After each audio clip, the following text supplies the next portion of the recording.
like we can't ignore China. So I'll give you an example. Sameer Saran on the ANI podcast had said that Mm. India has clear goals about going very fast towards being a $10 trillion economy.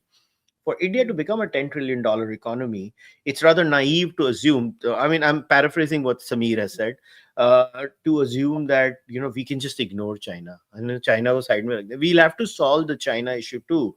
So now take your time and make your case of how, without compromising our personal interests, India's personal interests, do we go ahead with China now, considering that Donald Trump is at least here for 3 more years? I think we don't really have any other choice, and I would agree with Samir in a way that it's China is our next door neighbor.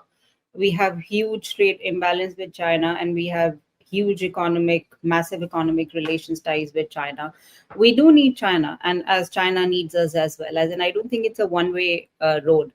Or I think China. This is one of the things that what we are seeing out of SEO summit. There is a red carpet that has been rolled out for Prime Minister Modi, so that also tells us that China also needs India to not be in the US orbit, because this is what the perception or narrative has been from the Chinese side, that India is doing anything and everything because the US is asking India to do it. The effective counterbalance and everything, so India doesn't have its own agency, and this is what Chinese think. So I think this is what misrepresentation of India's foreign policy and interest have been from both the US and Chinese side. About engagement with China, I think India's policy has been that we have to engage with China where we could, but it would not be at the cost of our national interest. It would not be at the cost of our sovereignty. And I don't think there's a massive shift in our policy with respect to China. As in, of course, optics are different, as we have already talked about. The Chinese narrative is different, but I don't, as in the visit, and first of all, when we're talking about Prime Minister Modi's visit, I would like to first illustrate that what this visit is not. This visit is not a bilateral visit. This visit was a multilateral grouping participation, and this is what happened. Of course, for India also, China also used this opportunity to restart the dialogue at the highest level in either China or India. So it did provide an opportunity, but I won't really call it a bilateral visit. I won't really call it a monumental visit. It's a monumental development that the dialogue has restarted at the highest level, but not in terms of Prime Minister Modi going to China to meet President Xi Jinping. I think that's one of the major misconceptions that we have been promoting while talking about India-China relationship. Then apart from that, I would say that it's of course very logical, natural, specifically when we do not really have a credible collective effort to deter China. And we cannot also forget the entire discourse on decoupling, which became de-risking later, started from India. Of course, the entire economic origin issue that India is also facing from the Chinese side now in 2025 is saying that we will give you more access to our market. And now we are trying to lift export restrictions on rare earth mineral fertilizers. But then these are just on paper. These are not the things that have been translated into actions. So I'm not very sure, is China sincere enough to engage, cooperate with India, and China is not accepting India's red lines. Recently you said about something about Taiwan. This reinsertion of one China policy in Chinese readout, I thought that it was a kind of manipulation. It's just not about Taiwan. India just doesn't want to accept one China policy. One India policy is not accepted by the Chinese. So I think there is a broader perspective about the one China policy. So I did feel that the narrative that has been projected from the Chinese side is that the deterioration in the relationship was primarily because of India's attempts to counter China by aligning with the US. And second, that India is not accepting one China policy. But what about one India policy? What about assistance to Pakistan? And that has become more and more prominent now. That is visible. As in, I think that was one of the first time that Chinese was proud about supporting Pakistan against India. It was all about narrative building. So I feel that um, trusting is a long process, and I don't think that it is going to just be bridged in a couple of months. And I think what India is doing right now, India is engaging, but India is also verifying. And I think with China, it's not verify and then trust. It's verify, verify, verify, and then trust if at all we see there is a genuine effort from the Chinese side. But going by history, I don't see that happening. So then how would we do this? Like what are the steps we take with the Chinese? Because I'll give you examples. Like I think the flights are being started again. The flights that was because of COVID. We had just stopped flights from China, and it is what it is. And secondly, obviously, बीच में किसी ने rumor फैला दिया था कि India has started TikTok. It has not. So um, uh, Not. yeah, we've not started, and I don't think we should start TikTok. We should not, like. So what bit of China do we build on? Because see, the thing is, everything we let the Chinese in, they build a back room entry straight to snooping. So how, where and what? So obviously non-critical areas is the only area we can play with China. And so, like, have we kind of defined those non-critical areas? Are we clear about those non-critical areas, or have I missed out on something? I think when has India been very clear about defining the set goals, especially when it comes to sensitive issues? This is India's policy. We might agree, we might not agree with it, but I don't think that there would be a document or a foreign secretary coming out with a press briefing saying that this is 1, 2, 3, 4, 5, 6. This is what we are going to do. Of course, the entire thing that we have to respect the peace and tranquility on the border issue. But then I do feel somewhere the border issue, I won't, if there is a standoff tomorrow, of course, I know that India will become firmer. And of course, you have to cater to the domestic audience as well. And people in India, they're not going to accept another major standoff at the border because people are now more aware about it. But apart from that, I do feel that, of course, economic considerations are important. And of course, I don't think that all the restrictions are going to be lifted with respect to the investment from the Chinese companies. TikTok, I'm not too sure, and even the direct flights have not been resumed as of yet. So, but I feel that this is what we are doing. We are, of course, starting with where we benefit more. For example, access to Chinese market and get more exports where we are facing dilemmas. But as I said, that this is happening. But are Chinese really going to go through what they have said? So, when will it be translated into action? Then only we could say that, okay, fine, China is very genuine about quoting India. So that's not really happening yet. So I feel that where we could draw a line is, and I do feel that somewhere we are, I'm not saying that India has put the boundary dispute on the back burner. I don't see that. But of course, the talk about the boundary dispute and then this is a primary concern is somewhere lost in the discussions. And of course, it could be very intentional, but I do feel that if China could resolve border dispute with 12 out of 14 countries, so why not with India? And I was just thinking about it today, that how in the Chinese leadership discourse, there's this idea that the boundary dispute should not impact the other aspect of the relationship and should be left to the next generation of leadership. But when it comes to Taiwan, they have started saying that it has to be resolved as soon as possible. So it has to be resolved by Xi Jinping. So if Taiwan could be resolved with your co-issue, so why not the boundary dispute with India? It has been done before. If China could resolve with 12 countries, so India should be on the list of priority. But the entire idea is that it has to be kept alive so that there is a pressure tactic against India. India remains preoccupied, not just with the boundary dispute, but also with the China Pakistan nexus. We have been talking about two front threat theory, but now this threat theory has actually become very, very real. We have just seen it. So, as in, these are the issues. I think that these issues impact our security significantly.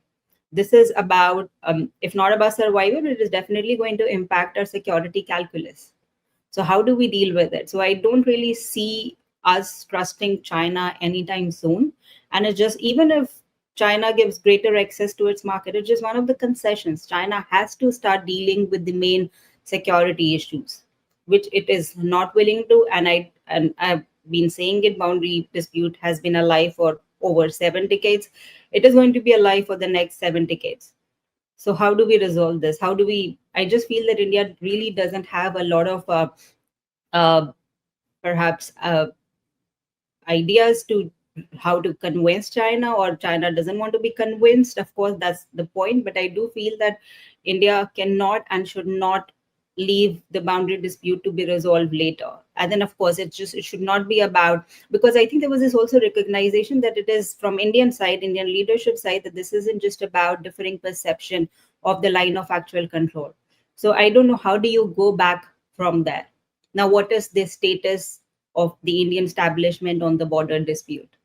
So I think this is something that Indian government needs to perhaps explain to the public. But I think this is something that we really have to pay close attention to. Fair enough. Then okay. Then how do we deal with this Chinese issue? The summary is in Hindi. We would say "दूध का जला छाछ भी फूक फूक के पीता है." Is our working relationship with China, but then if this is our working relationship with China and Trump has put 50% tariffs on India, listen, for good or bad, like I am someone who actually does believe in the Indian foreign policy stand, which has been very consistent right from Nehru till Narendra Modi, where we are not in any camp. We are only in one camp, that is Camp India. हम हमारा उल्लू सीधा करते हैं और हाँ ठीक है, it is the toughest road ahead. It takes more time. People call us selfish, whatever. People can, we've been called all sorts of things, including nowadays Navarro. So he comes up with such one-liners that even I start cracking up. क्या होता है Now, भाई Brahmin caste system is, and how do you get caste ब्राह्मण, system? अरे मानोगे नहीं तो I literally now 10 minutes ago Trump ने एक और लंबा हमारे ऊपर लिख दिया है Achha, I truth haven't social पे. spoken it yet. हाँ मतलब wait I will put I'm it just up. expecting it. So yeah, and he's one या day late actually. नहीं नहीं he Trump was, I think Trump was having major FOMO of यार ये तो SCO summit हो गया, मेरा तो नाम भी नहीं आया, ऐसे थोड़ा ना He होता was है. expecting, instead of Prime Minister Modi, he was expecting himself between Russian president and Chinese president. Yeah, so he, Trump is like that classroom fellow who's like, अरे मेरे को तो बुलाया नहीं तूने पार्टी में. So this is Trump. He just wrote this. It's like Yeah. what few people understand is that we do very little business with India, but they do a tremendous amount of business with us. In other words, they sell us massive amount of goods, their biggest client, but we sell them very little. Until now, a totally one-sided relationship, and it has been for many decades. The reason is that India has charged us until now such high tariffs, the most of any country, that our businesses are unable to sell into India. It has been a totally one-sided disaster. Also, India buys most of its oil and military products from Russia, very little from the US. अभी ये basically मुद्दे पे आ रहा है. No, so of course, because this entire SCMA, a lot of leaders there have talked about policies to counter Trump's tariffs. So of course, he has to come up with something like this statement. But He's then like, tariffs are not about economic relations; it's hardly about trade. yeah. So the next line is even better. They have now offered to cut their tariffs to nothing, but it's getting late. They should have done so years ago. Just some simple facts for people. See, basically, considering, see, I've followed Trump when he used to go on WWE and fight with Vince McMahon. I just find him to be a funny character. That's all. I never liked him. I But was he the didn't write, one. thank you for your attention. Yes, yeah, he would have. He should tell me. Thank you for your attention. I've been paying a lot of attention. So this is, if I was reading what Trump is saying, he's basically saying, I think this is his way of saying, अबे सालो मैं तो तुमको मेरे से खरीदने को बोल रहा था, तुम तो जज्बाती हो गए. And मुझे छोड़ दिया, पार्टी में नहीं बुलाया. So I think, look, from day one, it was about them wanting to sell more arms and ammunition to India. The Russian oil bit, they don't care. Honestly, they don't care about the Russian oil bit. It's all rubbish. I think in the beginning, and I got a lot of flack for it, I actually did think Trump had a case कि India के tariffs बहुत high थे. India should have reduced its tariff. And India did reduce its tariff. Wherever India could, India has reduced its tariff. Not now. 3 महीने पहले ही हम चाचा को बोल चुके हैं कि भाई, we're reducing our tariffs here. But for Trump to assume that we're going to open up our entire agriculture and dairy sector, no Indian politician is going to do it. Forget Narendra Modi, Rahul Gandhi will not do it. Nobody can do it because वो election हार जाएगा भाई. कोई भी election नहीं हारने वाला है. Or especially farmers are such a tricky issue in India. Yeah, so that's the thing. But now considering Trump falling, doing this, do you rate, like, Okay, now Russia is an important bit in this, the entire SEO summit. So now my follow-up question to you is, forget the imagery. ठीक है, वो हर leader को muscle flexing करनी होती है, signalling करनी होती है फोटो से. But what do you make of this SEO summit? Like, what did India get out of it? Uh, I think when India joined SCO in 2017-18, it was a very different scenario. First of all, India wanted to join the SCO because it wanted to reach out to Central Asia in a multilateral setting. And I think that was one of the best ways to do it. Secondly, if you look at SEO's objective, one of the major objectives is to fight terrorism, extremism, separatism. Of course, it's more favorable to China than any other country. But then India being a victim of state-sponsored terrorism, and that too from a regional country, it made sense for India to be a part of an organization where there is an organ that specifically deals with terrorism. RATS is there. But then, and SEO is also one of the few organizations that has been able to define what terrorism is. So perhaps there was this hope for India that a regional response is needed to counter terrorism, but there have been multiple exercises, peace exercises that have been between China, Russia, Central Asian countries, which are targeted at so-called Uyghur separatism, extremism, and terrorism. But why are they not conducting such exercises where India is a victim? Why don't they do it in Balochistan? Why don't they do it in POK? Why they are not really consulting with India? So I feel that it is falling short somewhere, especially with respect to its major objective. But then also when India was joining, Russia was pushing for India's membership. At the same time, China started pushing for Pakistan membership, so that it becomes a talk shop. It becomes diluted. And as in, of course, for the past 4 or 5 years, it was all China was already able to achieve whatever it aimed to achieve with Shanghai Five and Shanghai Cooperation Organization way earlier. So now it was of no use to China.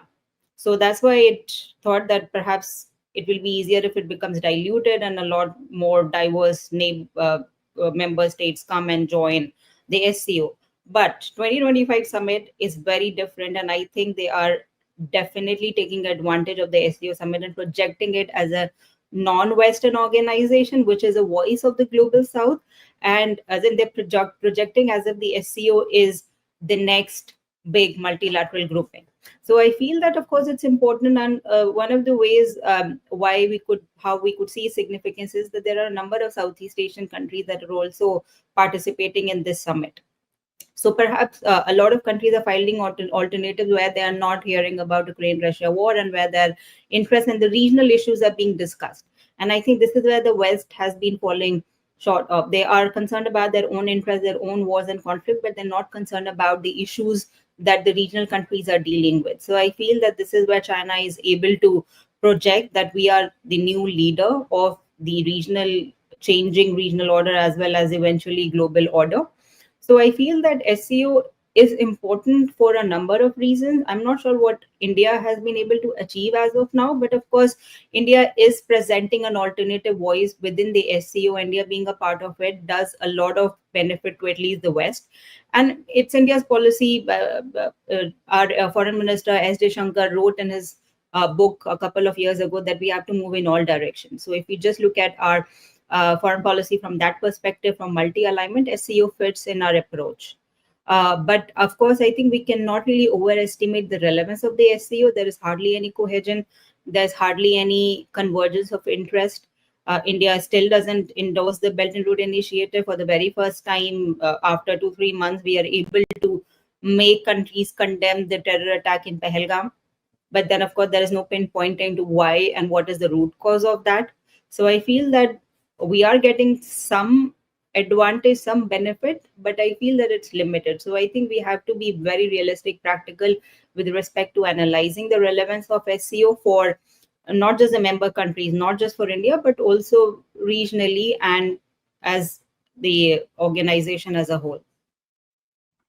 So wow, the one thing I think India was able to do was once again block Azerbaijan's membership in the SCO. इस बार भी करा दिया हमने. मतलब तुम नहीं आओगे.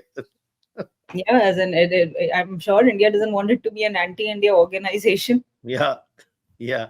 So I'm just like, people were much wondering ki kya. I was like, yes, they are trying to, and once again we've we have blocked it.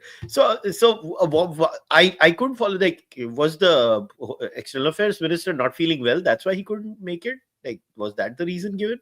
Yeah, I'm pretty sure there must be something urgent on his health issue. Otherwise, he would have been Yeah, there. yeah, it was kind of surprising. Now, let's focus from China to the Russia bit. What do you Mhm. make of this attack? I think Trump's Truth Social post is entirely obsessed with Modi and Vladimir Putin in SCO. Like, I think Modi and Putin live rent free in his head right now, and he's like, "अरे इतना लंबा post लिख दिया उसने." So I what think do he we? likes Putin more than Modi right now. Trump likes dictators. Yeah, Trump has a thing for dictators. He likes that North Korean fellow also. He always likes them. He likes Xi Jinping.